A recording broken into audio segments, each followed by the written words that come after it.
Salah satu ketidakbebasan atau merasa diri tidak bebas adalah ketika saya waktu kecil, karena masyarakat tahu bapak saya adalah tokoh agama yang disegani, yang dihormati oleh masyarakat pada waktu itu.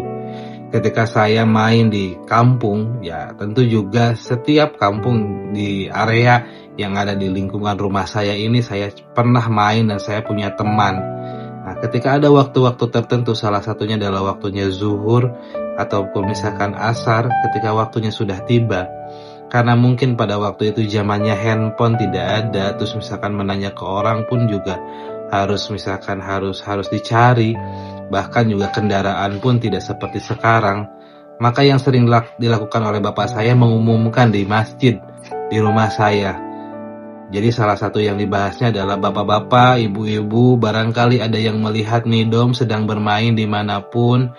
Mohon maaf untuk diingatkan dia belum sholat. Dia harus pulang karena dia belum sholat.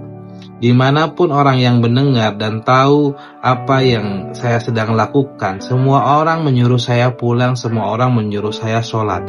Dan bahkan sepanjang jalan ketika saya pulang menuju rumah, itu semua orang mengingatkan, Cep Nidom cepat pulang, Cep Nidom kata Ama harus pulang, Cep Nidom dan sebagainya. Itu yang terjadi bertahun-tahun selama bapak saya masih ada. Ketika saya main di luar yang mungkin di sekitaran rumah atau sekitaran kampung di situ, itu selalu terjadi.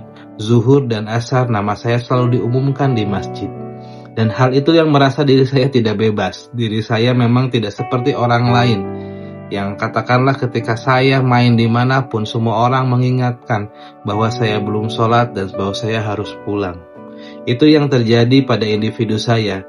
Yang memang kalau diceritakan, apakah teman-teman ada hal yang sama seperti saya, namanya diumumkan di masjid untuk disuruh sholat dan pulang. Dan itu berlangsung dari mulai saya kelas 1 SD sampai kelas 1 SMP.